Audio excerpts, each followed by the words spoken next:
Bonjour, bonjour tout le monde, shalom à tous de là où vous me suivez, que Dieu vous bénisse, que la paix et la grâce du Seigneur vous soient véritablement multipliées par-dessus toutes choses.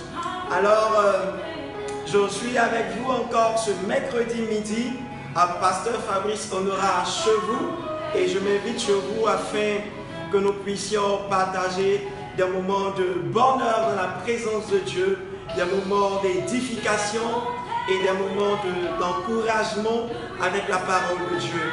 Alors, j'aimerais juste te demander de pouvoir commencer déjà à partager le live. Partage le live dans plusieurs groupes, invite tes amis à suivre ce live qui va durer uniquement 27 minutes. Donc, invite tes amis à suivre le live, à se connecter maintenant. Et toi-même également, demande-leur de partager, de relayer l'information. Et j'aimerais nous laisser avec cette chanson que j'apprécie de Nadège et Atom, Alpha et Oméga. Que Dieu nous bénisse, que Dieu nous bénisse. Appelons, appelons, appelons et soyons prêts, soyons prêts, soyons prêts, soyons prêts.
Lever la voix de là où tu es et glorifier celui-là même qui est l'alpha et l'oméga, le début et la fin de toutes choses.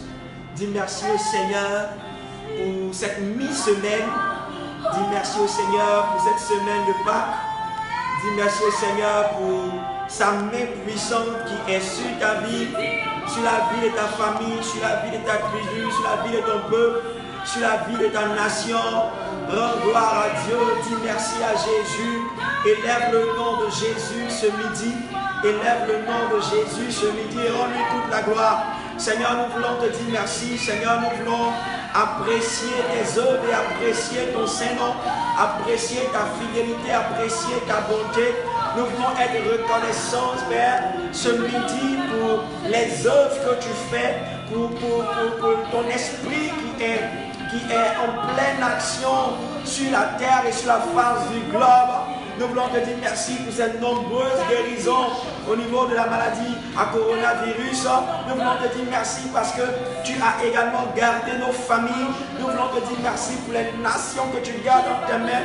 Nous voulons te dire merci pour le taux de mortalité dans les différents pays au niveau de l'Europe surtout qui est en train de diminuer. Nous voulons te dire merci parce que nous savons que Père, lorsque nous crions à toi, tu es le Dieu qui nous entend et que tu es au contrôle de toutes choses. Que ton nom soit glorifié. Merci pour nos vies. Merci également pour l'Église. L'Église en général, le corps de Christ. L'Église que tu gardes jalousement et creux de tes mains. L'Église que tu rends de plus en plus fort. Nous voulons te dire merci pour le sursaut national, international même de prière. L'élan de prière dans la vie de chaque enfant de Dieu. Nous voulons te glorifier pour cela. Car nous savons, oh Dieu, que toute chose concourt au bien de ceux qui t'aiment. Au bien de ceux qui t'aiment. Que tout honneur, que toute la gloire te soit rendue dans le nom de Jésus de Nazareth. Bien-aimé, par la même occasion, tu vas également prier afin de présenter ce temps de partage entre les mains du Seigneur. Tu vas demander au Seigneur de venir te parler ce midi. Tu vas demander au Seigneur de disposer ton cœur afin de pouvoir recevoir sa parole ce midi dans le nom de Jésus-Christ de Nazareth. Ouvre ta bouche et parle à Dieu. Ouvre ta bouche et parle à Dieu. Ouvre ta bouche et parle à Dieu. Ouvre ta bouche et parle à Dieu. Demande au Seigneur de te parler ce midi. Demande au Seigneur de disposer ton entendement. Demande au Seigneur de disposer ton cœur. Demande au Seigneur de te disposer toi-même. Dans le nom de Jésus, oh Père, nous sommes là afin de pouvoir recevoir tes pensées. Nous sommes là, nous sommes réunis à cet instant au travers des ondes afin de pouvoir recevoir de toi. Nous prions que tu disposes nos cœurs, que tu disposes nos vies et que ton esprit vienne nous parler dans le nom puissant de Jésus-Christ. Car nous savons que ta parole est vie et ta parole seule produit la vie. Ta parole seule produit le réconfort. Ta parole seule nous encourage et nous édifie, même en temps de malheur. Que ton nom soit glorifié dans le nom de Jésus. Amen. Amen. Alléluia. Gloire à Dieu, gloire à Dieu. Si tu es là, est-ce que tu peux mettre gloire à Dieu? Tu peux mettre gloire à Dieu. Alléluia, gloire à Dieu. Alléluia, gloire à Dieu. Et n'oublie pas de partager. En partageant un live de l'église, c'est la parole de Dieu que tu es en train de partager chez tes amis. C'est une forme d'évangélisation. Alors partage dans le maximum de groupes. Partage dans le maximum d'endroits dans tes messageries. Partage ce live afin de bénir la vie de plusieurs. Afin de bénir la vie de plusieurs. Alors, aujourd'hui, j'aimerais partager avec vous ce que le Seigneur m'a mis à cœur, qui est « Prenez courage ». C'est le thème que j'aimerais partager avec vous. S'intitule « Prenez courage ». Prenez courage. Et nous prenons nos Bibles dans le livre de Jean, le 4e évangile, le livre de Jean, chapitre 16, le verset 32 au verset 33. Jean, chapitre 16, les deux derniers versets, c'est-à-dire 32 et 33. Et je le rappelle encore, mon thème ce matin, c'est « Prenez courage ». Prenez courage. Je lis la parole de Dieu. La Bible dit « Voici que l'heure vient, et elle est même venue, où vous serez dispersés chacun de son côté, et où vous me laisserez seul. Mais je ne suis pas seul, car le Père est avec moi. » Verset 33. « Je vous ai parlé ainsi pour que vous ayez la paix en moi. Vous aurez des tribulations dans le monde, mais prenez courage. Moi, j'ai vaincu le monde. » Vous aurez des tribulations dans le monde, mais prenez courage. Moi, j'ai vaincu le monde. Nous savons que c'était le Seigneur Jésus-Christ de Nazareth qui s'adressait à ses disciples. Et dans Jean chapitre 16, il leur a parlé du fait qu'il était avantageux pour les disciples et nous qu'ils s'en aillent au Père voilà, qu'ils s'en aillent au Père afin de faire venir le Saint-Esprit. Et dans ce même Jean chapitre 16, il a commencé à leur parler de façon claire, sans parabole. Sans parabole, il a commencé à leur parler de façon claire de la séparation qu'il y aura entre lui et ses disciples. Et de comment est-ce que cette séparation était véritablement en notre avantage. Parce que cette séparation physique, corporelle, devait pouvoir faire venir la Los Parakletos. C'est que celui qui était comme le Seigneur Jésus-Christ Nazareth, qui est le Saint-Esprit, le Consolateur et le Réconfort. Alors, avant qu'il s'en aille, il a eu à dire des choses très très spécifiques et des choses très très claires qui sont arrivées dans la période même avec ses disciples et qui arrivent et qui continuent d'arriver au fil des temps. Et l'une de ces choses importantes que nous révèlent ces deux versets, c'est que Jésus a dit qu'une heure viendra sur la face de la terre où il serait seul. Et nous savons qu'il était en train de parler de l'heure de Gethsémane, son arrestation dans le jardin de Gethsémane, où ses disciples allaient prendre la fuite et qu'il allait être véritablement seul. Mais également à notre époque, il y a des situations qui arrivent et nous nous retrouvons seuls. Pratiquement, maintenant nous sommes dans une situation où le Covid-19 bat son plein et les rencontres massives ne peuvent plus se faire. Les églises ne peuvent plus se réunir dans les bâtiments et nous sommes comme seuls dans nos différentes maisons. Pour nous qui sommes à l'étranger, nous sommes éloignés de nos différentes familles et nous sommes en guillemets seuls. Mais au verset 32, Jésus était en train de dire non, qu'il ne serait pas seul, mais que le Père sera avec lui. Ça, c'est une très bonne nouvelle. C'est une très bonne nouvelle. C'est que l'enfant de Dieu, là où tout le monde est parti, là où les humains sont partis, il faudrait qu'ils sachent que le Père, notre Père qui est dans les cieux, ne nous a pas abandonnés, qu'il est avec nous. Il est avec nous et il est fidèle à nos côtés. Sa présence est là et il ne nous laissera jamais seuls. Donc l'une des premières vérités que ce Jean 16, le verset 32 nous enseigne, c'est qu'un enfant de Dieu n'est jamais seul. Un enfant de Dieu n'est jamais seul. Dieu le Père, par le canal du Saint-Esprit, est toujours présent à nos côtés. Donc tu peux être loin de ton assemblée aujourd'hui, tu peux être loin de ta famille aujourd'hui, tu peux être loin de tes proches aujourd'hui, tu peux être loin de ton pasteur aujourd'hui et tu peux ressentir comme de la solitude. C'est normal, nous sommes des humains. Mais une chose que je veux que tu saches au travers de la parole de Dieu, c'est que tu n'es pas seul. Le Saint-Esprit est là avec toi, là où tu te trouves présentement. Le Saint-Esprit est là avec toi dans le lieu de confinement où tu te trouves actuellement. Que ce soit chez toi, à la maison ou à l'hôpital, quel que soit l'endroit où tu te trouves, le Saint-Esprit est avec toi. Et sache-le, bien-aimé, tu n'es pas seul. Le Père est avec toi. C'est vrai que tu peux ne pas voir des humains comme toi autour de toi, mais écoute, le Saint-Esprit, notre compagnon fidèle, est présent et il est avec toi. Et lui, il ne t'abandonnera jamais. Et lui, il ne faillira jamais dans sa présence. La Bible l'appelle le fidèle compagnon. Alors ton fidèle compagnon est avec toi. Ça, c'est la première assurance que nous donne la parole de Dieu dans ces moments. Quand tout le monde même va fuir, quand tout le monde va pouvoir s'abriter pour lui-même, Dieu est avec toi. Le Saint-Esprit est avec toi et tu n'es pas seul. Est-ce que tu peux dire, je ne suis pas seul? Est-ce que tu peux dire, je ne suis pas seul? Je sais que le Saint-Esprit est avec moi. Je ne suis pas seul. Je sais que le Saint-Esprit est avec moi. C'est important d'être conscient de cela. Amen. Amen. Alors, je poursuis au verset 33. Je vais dégager 5 vérités de ce verset 33 là.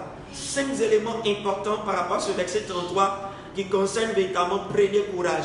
Prenez courage, premier élément, car vous n'êtes pas seuls. Nous ne sommes pas seuls. Prenons courage. Nous ne sommes pas seuls. le Saint-Esprit est avec nous. Deuxième élément que nous révèle le verset 33, c'est qu'il dit que dans ce monde, il y aura des tribulations.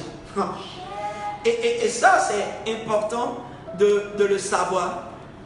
Tant que nous serons dans ce monde, il y aura des tribulations. Le mot tribulation signifie affliction. Le mot tribulation signifie persécution. Le mot tribulation signifie le fait d'être touché dans son âme intérieure, dans son moral. Tu vois, la Bible dit il y aura des tribulations. C'est pas qu'il y aura une seule tribulation, mais il y aura des tribulations. Donc, deuxième vérité que tu dois savoir, c'est que Jésus nous a, j'ai pas envie de dire garanti, mais c'est rassuré par rapport au fait que dans ce monde, il y aura des temps difficiles. Et la Bible dit dans le livre de 2 Timothée, chapitre 3, le verset 1, il dit dans les derniers temps, il y aura des moments difficiles. Dans les derniers temps, il y aura des moments difficiles. Donc, Jésus nous informe qu'au fur et à mesure que les temps vont passer, il y aura de la difficulté sur la terre. Et la difficulté, il ne nous a pas dit comment ça va se manifester, mais quand on lit le livre de Matthieu 24, il nous parle des calamités qui vont venir, des guerres, des bruits des guerres, de la famine, des crises économiques par-ci et par-là, la peste, la contagion, la maladie, toutes ces choses. Donc, les difficultés vont toujours s'abattre sur ce monde et dans ce monde. C'est la deuxième des choses qu'il faudrait que tu saches afin de pouvoir prendre courage. Afin de pouvoir prendre courage, il faudrait que tu saches que ce monde-là, la difficulté fera partie de ce monde jusqu'à ce que Christ revienne. Et même après Christ, la difficulté va encore plus s'intensifier. Voilà. Et la troisième vérité que j'aimerais juste partager avec toi, c'est que, c'est une bonne nouvelle, c'est que Dieu est totalement soucieux de la paix de ces enfants que nous sommes dans ce monde. Dieu est totalement soucieux. Il est concerné de la paix que nous, en tant que ses enfants, nous devons avoir dans ce monde. Ne pense pas que parce que Jésus a dit qu'il y aura des tribulations, qu'il y aura des difficultés, donc Jésus s'en fout du bien-être de ses enfants. Non, non, non, non, non. Dieu est totalement concerné, il est totalement impliqué. Il est totalement soucieux du fait que nous, ses enfants, nous soyons en paix. Voici pourquoi il a dit, je vous ai parlé ici pour que vous ayez la paix en moi. Donc, il est conscient. En fait, il veut qu'au milieu de tout ça, nous puissions être en paix. Oh, quelle bonne nouvelle. C'est comme s'il te dit ce qui va venir, mais lorsqu'il te dit ce qui va venir, il ne t'inquiète pas, je suis soucieux de ton bien-être malgré ces moments difficiles. Ceci est glorieux. Donc, tu dois savoir que Dieu est totalement concerné en ta paix, en ce que tu es la paix. Il est soucieux de ta paix. Il est soucieux de ta paix. Il est intéressé par le fait que tu sois en paix malgré les tribulations et malgré la difficulté. Est-ce que tu me reçois? Est-ce que tu me reçois? Le premier élément, c'était que dans les temps de difficulté, lorsque tout le monde est parti de façon physique, nous ne sommes pas seuls. Le Saint-Esprit est toujours présent. Le deuxième élément, c'est qu'il y aura toujours de la difficulté, des tribulations, des temps difficiles sur la terre. Le troisième élément, c'est que Dieu nous garantit qu'il est totalement concerné, soucieux et impliqué dans le fait que, de notre paix. Il est totalement impliqué dans notre paix. Il veut que nous ayons la paix. Alléluia, gloire à Dieu. Quatrième élément, c'est que la parole de Dieu est le véhicule de la paix que Dieu veut nous donner. Est-ce que tu comprends ça? La parole de Dieu est le véhicule. C'est que the word of God is a carrier of God peace for us. C'est que la parole de Dieu est le véhicule, est l'élément qui porte la paix de Dieu pour nous.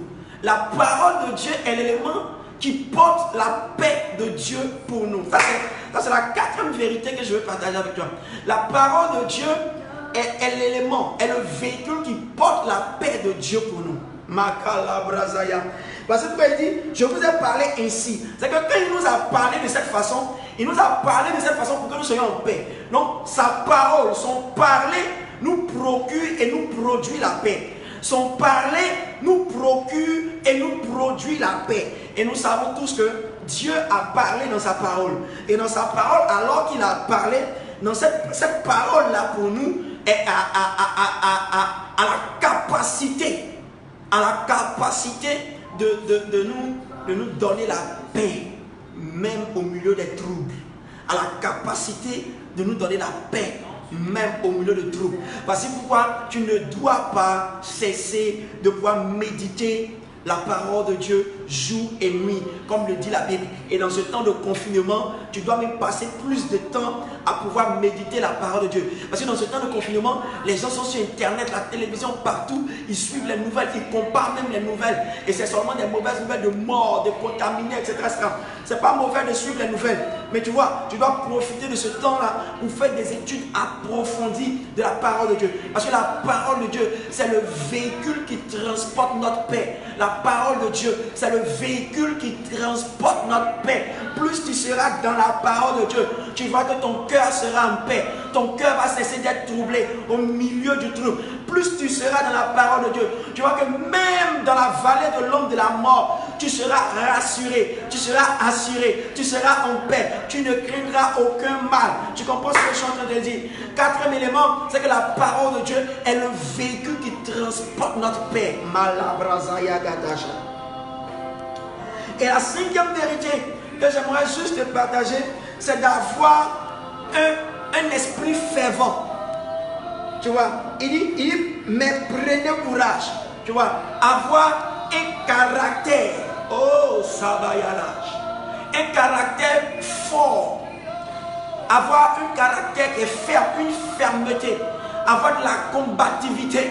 Être audacieux. Avoir de l'ardiesse. Avoir du cran. Avoir du cran. Avoir du cran. Vous savez, quand les situations arrivent, ne te laisse pas battre, mais aie un esprit combatif. Un esprit combatif. Quand on dit prends courage, le mot courage, quand on dit prends courage, courage veut dire une force de caractère. Tu dois avoir une force de caractère. Tu dois avoir un caractère qui est ferme face au danger. Un caractère qui est ferme face au danger. Face au danger, ne te laisse pas abattre. Ne te laisse pas dominer. Ne te laisse pas assujettir. Non. Sois ferme. La Bible dit quoi? Dans le livre de 2 Timothée chapitre 1, verset 8. Il dit, nous n'avons pas reçu un esprit de timidité, un esprit de lâcheté, un esprit de poltron. Non. Mais nous avons reçu un esprit de courage et de force. Un esprit de courage et de force, d'audace. Nous sommes, en tant qu'enfants de Dieu, les enfants de Dieu sont des personnes audacieuses. Les enfants de Dieu ont de l'audace, Nous sommes audacieux. Nous sommes courageux. Dans le livre de Josué chapitre 1, il a dit plus de 3 fois à Josué. Dieu a dit plus de 3 fois à Josué, prends courage, prends courage, prends courage, prends courage. Tu comprends ce que je dis? Donc face à la difficulté, face aux situations de la vie, face aux temps difficiles, tu dois avoir un caractère très fort. Tu dois avoir un esprit persévérant. Tu ne dois pas baisser les bras. Il dit, mais prenez courage. Prenez courage. Prenez courage. Oh Seigneur, remplis-nous avec un esprit de persévérance. Oh Seigneur, fortifie et forge notre caractère. Donne-nous d'être des personnes audacieuses. Donne-nous d'être des personnes qui ont du cran. Donne-nous d'être des personnes qui ont de l'ardiesse. Donne-nous d'être des personnes qui ont de la combativité. Dans le nom puissant de Jésus-Christ de Nazareth. Merci Seigneur. Merci Seigneur. Et le dernier point que je voulais partager avec nous, qui est la meilleure des nouvelles. Waouh! Il dit, moi j'ai vaincu le monde. Waouh! Ça c'est notre assurance. Il dit qu'il a vaincu le monde. Alors notre victoire est assurée. Notre victoire est assurée en Christ Jésus. En Christ Jésus. Parce que nous avons Jésus. Nous avons la victoire assurée.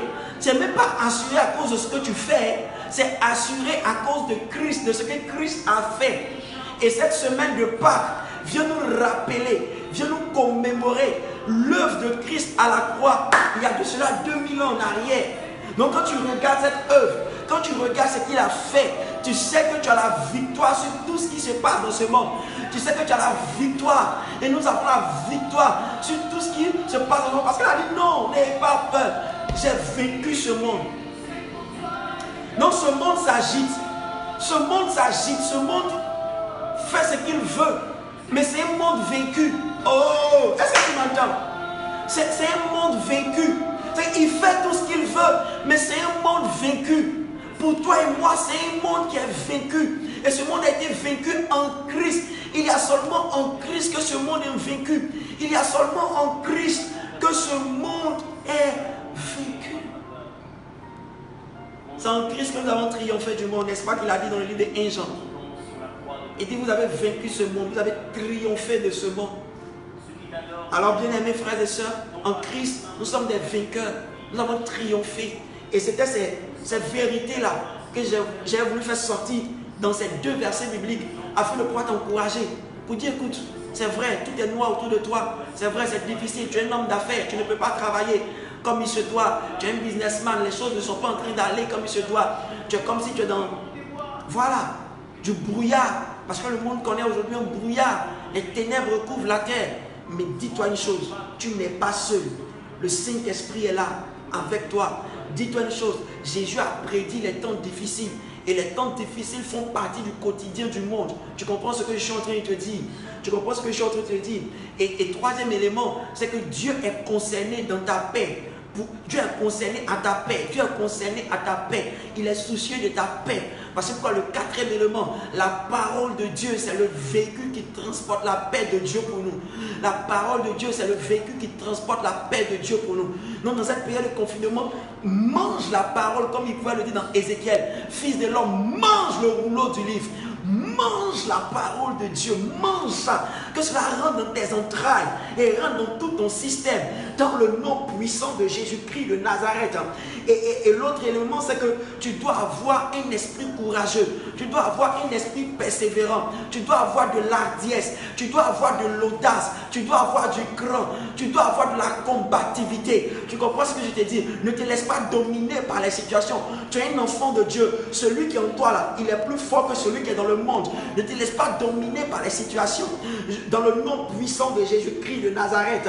Et l'autre élément qui est le dernier élément, c'est que notre victoire est assurée en Christ Jésus. Tu comprends? En Christ Jésus, nous sommes plus que vainqueurs.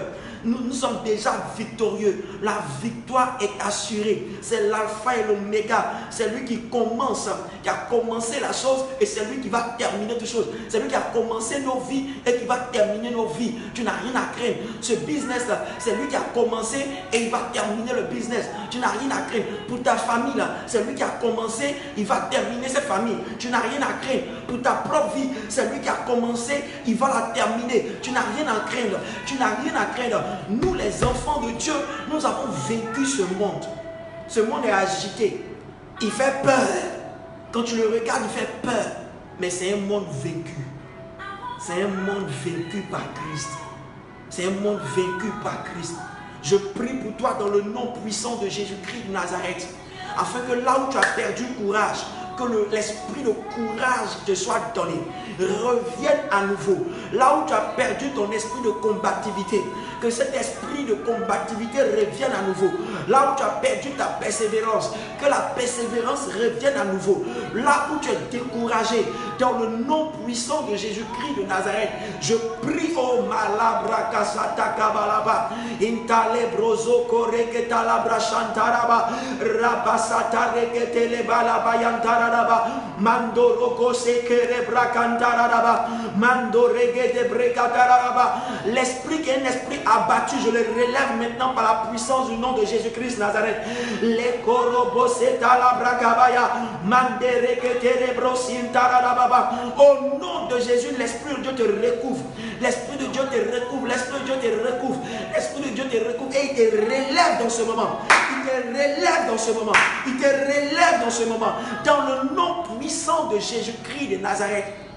Là où tu as perdu espoir, l'espoir renaît. L'espoir revient. Dans puissance de Jésus-Christ de Nazareth, tu ne baisses pas les bras. Prends courage, mon frère. Prends courage, ma soeur. On ne baissera pas les bras, car nous sommes conscients d'une chose. Ce monde est agité, mais c'est un monde vaincu. Il est agité, mais c'est un monde vaincu. Dis-toi ça tous les jours. Le monde est agité. Il peut faire comme s'il fait peur, mais il est vaincu. Dans le nom de Jésus, il est vaincu. Dans le nom de Jésus, dans le nom de Jésus. Ça veut dire que toi, tu as triomphé au-dessus. Toi, tu as triomphé au-dessus. Alors, bien aimé, c'était un plaisir pour moi de pouvoir passer ce temps avec vous. Véritablement, de pouvoir passer ces moments avec vous. C'était de très bons moments que nous avons passés. Écoute encore et suis à nouveau ce direct afin de pouvoir soaking la parole de Dieu, afin de pouvoir laisser cette parole te pénétrer et créer en toi la foi dont tu as besoin afin de faire face aux situations en face de toi. Que Dieu te bénisse, que Dieu te couvre d'un esprit de courage, d'un esprit de force, d'un esprit de courage. Et écoute-moi très bien. Tu es confiné pour prier, tu es confiné pour méditer la parole, tu es confiné pour être en relation étroite avec Dieu. Tu es confiné pour solidifier ton alliance avec Dieu. Prends ce moment comme un moment de retraite spirituelle et passe des bons temps avec le Saint-Esprit. Tu vas voir que pour certaines personnes, ils ont du mal même à prier alors qu'ils ont beaucoup de temps. C'est un esprit de lourdeur. Parce qu'après ceci, il y aura un réveil spirituel qui sera mondial. Ne quitte pas cet élan de prière dans lequel l'église se trouve. Parle à Dieu, prie, sois connecté dans le nom de Jésus. Et j'aimerais vous dire, comme annonce pour terminer, qu'à partir de demain, jeudi 9 avril, nous commençons notre Alliance Conférence 2020, qui est notre conférence de Pâques, ici même au Tabernacle de l'Alliance. Alors sois connecté chaque soir à 18h. Chaque soir à 18h pour 1 heure de temps, 18h à 19h, et nous avons terminé. Et le thème, c'est l'aspersion du sang de Jésus. L'aspersion du sang de Jésus.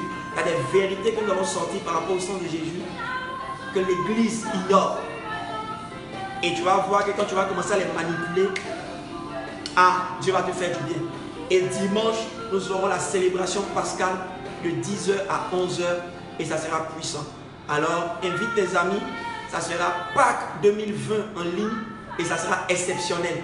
Ça sera exceptionnel, ça sera exceptionnel. N'oublie pas à chaque soirée de pouvoir avoir la Sainte Seine, c'est-à-dire ton jus de raisin et le pain pour le corps et le sang de Christ, pour la communion qu'on prendra ensemble. Que Dieu te bénisse et je te laisse avec la chanson Alpha Omega de Nadège et Atom. Celui qui a commencé ta vie va la terminer au nom de Jésus. Paix et grâce te soient multipliées dans le nom puissant de Jésus. Amen.